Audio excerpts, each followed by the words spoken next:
Në kohën kur Skënderbeu e kishte shëtitur me kal tërë krajinën për të shikuar ushtrinë, kisha arritur në fund në Lezhë për të thirrur atje në mbledhje shokët dhe të konfederuarit, sepse qytetin e Lezhës, që i bindej pushtetit venedikas, Skënderbeu e donte në një mënyrë të veçantë. E zum një palethe të rëndë.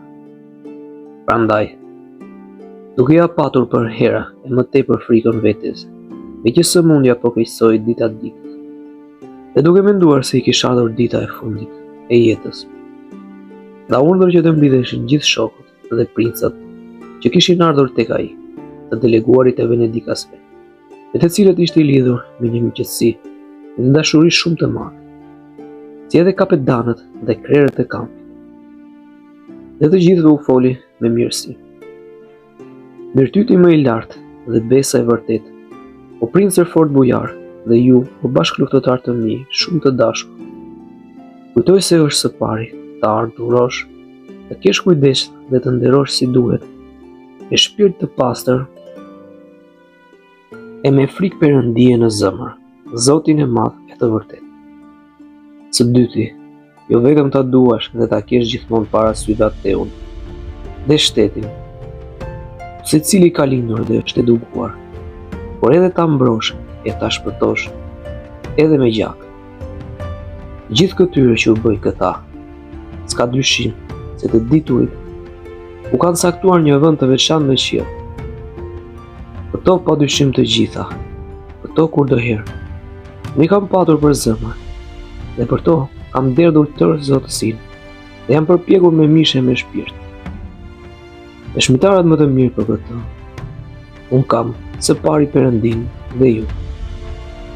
Jam mbushur 30 tani, o bashkëluftëtar të mi, që kurse unë shpëtova atë duart mizore dhe të ndyrat të prijesit të tuqve murate, dhe gjeta shpëtim në mbretërinë e të parve dhe të prindërve të mi.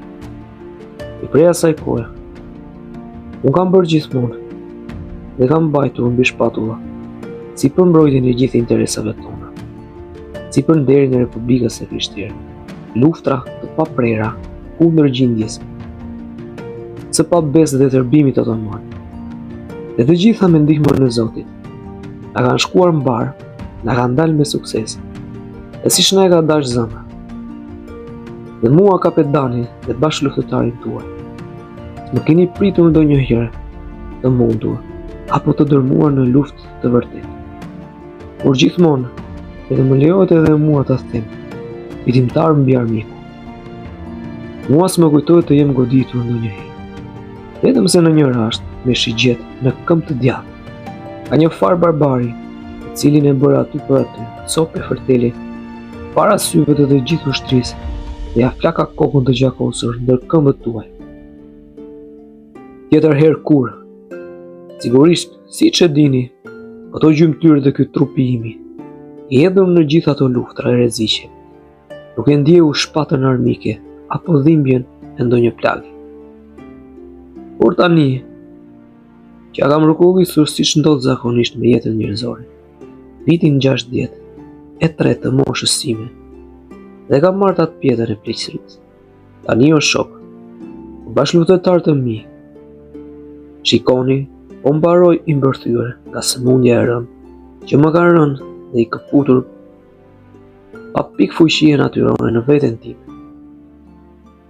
Unë po e ndjej tani më, o bashkëluftëtar të mi, po e ndjej. Them se sipas përcaktimit të providencës hyjnore, nga e cila me plot drejt ne e pohojmë se varet e drejtojmë gjithçka. Mua më duhet që, pasi ta flak të barë, të përkohshme dhe të mortëshme, të shkoj në një vend të tjerë dhe të këmbej këtë jetë të shkurtër e vuajtjet e saj me atë jetën e vërtetë. Dhe ju betohem ky mendim, ose më mirë kjo domosdoshmëri. Nuk më trondit mua në asnjë mënyrë. Unë nuk i shtroj me pahir kësaj zgjedhje, që na e vën qysh kur lindëm atij jetë.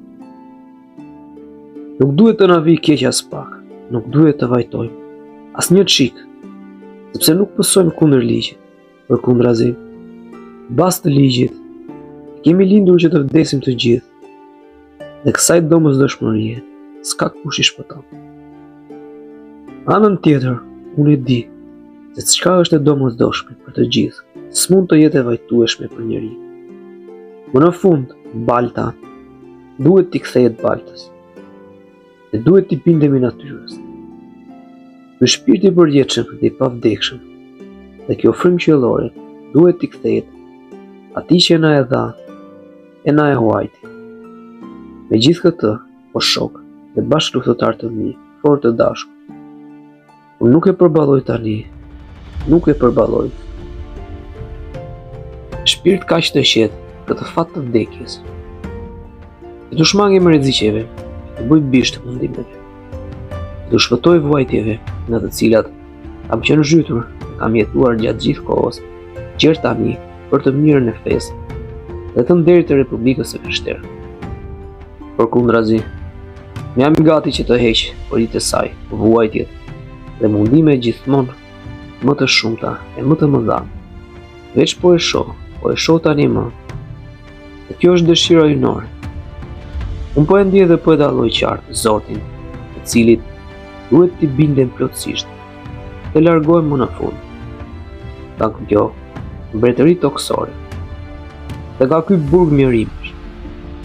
Mjaft më me këtë botë dhe me fatin që pata, por përpara se të heq frymën e fundit. Dhe të ikej nga ju e t'ju lë, është e nevojshme para së gjithash, për një gjë, për të cilën unë, sipas zakonit që kam pasur gjithmonë në vitet më fatlume të moshës sime, ndova t'ju flas dhe t'ju këshilloj që shpëtimin dhe nderin e Republikës së Krishterë dhe të besës katolike ta keni edhe këtë tutje pas vdekjes sime. Gjithmonë në zemër, gjithmonë para syve. Dhe të derdhni për të gjerë në pikën e fundit tërë djersën tuaj, po ashtu si që keni dedhur gjerë tani, me mua gjallë, tërë mundin tuaj. Dhe të gjithë punët besoni mua, do t'i keni shumë të lehta dhe shumë të mbara, dhe çdo gjë që do të shmoni më poshtë. Dhe të mirën e përbashkët dhe dobin publike, që seruani gjithmonë paqen dhe bashkimin së pari, dhe pastaj besën e dashamirësinë ndërmjet jush.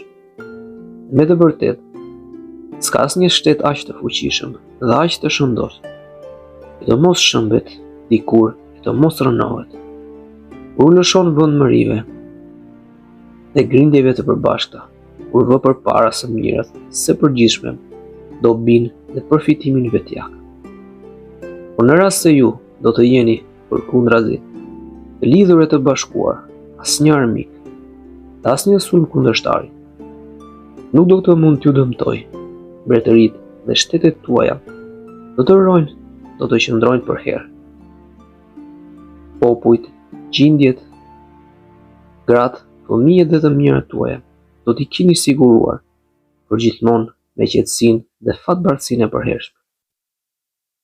Ju nuk do të mund t'i trëmni tërbimit të Otomanit, as furisë barbare, thelbërit kurthet e busit, që ai po kurdis ditë e natë, dhe po përpiqet të ngrej kundër jush, me qëllim që t'ju ndaj, dhe t'ju veçoj, ju me fiqit tuaja dhe të shëmbullimit. Do ta zhdukni kështu se cilin për jush, veçmas një nga një, ashtu si që ja do zemra, nuk do t'i ndezin. Veç këtyre o shok dhe luftëtar kurrëtrima, unë po e lë tërë hallin, kujdesin e dashurinë në dorën tuaj, dhe në besën e trimërinë tuaj birin tim Gjon, i cili është akoma i pafuqishëm dhe thuaj se foshni, që ende belbëzon. Prandaj nuk është mjaft i Zot as të parashikoj, as ta prapsoj rrezikun, që të mos e shqyejnë dhe të mos e golltitin tigrat e egër dhe të tërbuar që Mehmeti i pabesë dhe armiku i përbashkët të mos e zhduk së bashku me mbretërinë, gjë për të cilën i është gjithmonë në hall të madh, dhe së cilës i ri nga hera në prit me gojën e vet të tërbuar e të gjakosur. Dhe më pikon në zemër për ai, do t'i arri kësaj, do t'i ashtjerë në dorë, do t'a dërmoj të zdiun, gjithse nuk do të dalë, por Zoti e nuk do ta shpëtoj trimbaria dhe armët tuaja. Dhe me të vërtet, sa po ta marrë vesh Tirani, qakatar, se unë kam mbaruar, nuk do të pres asnjë çast, por do të vrapoj sa më shpejt, si ndonjë egërsirë, e të rbuar për të shfryrë dhe për të shpaguar kundër birit të vogël. E fatzi për gjithë ato të këqija, për gjithë ato kërdira dhe dëmen, që mësoj nga jati, për ta bërë kundër ti, o i mirë unë, gjithë provat e egërsisë dhe të gjakshis njerëzore.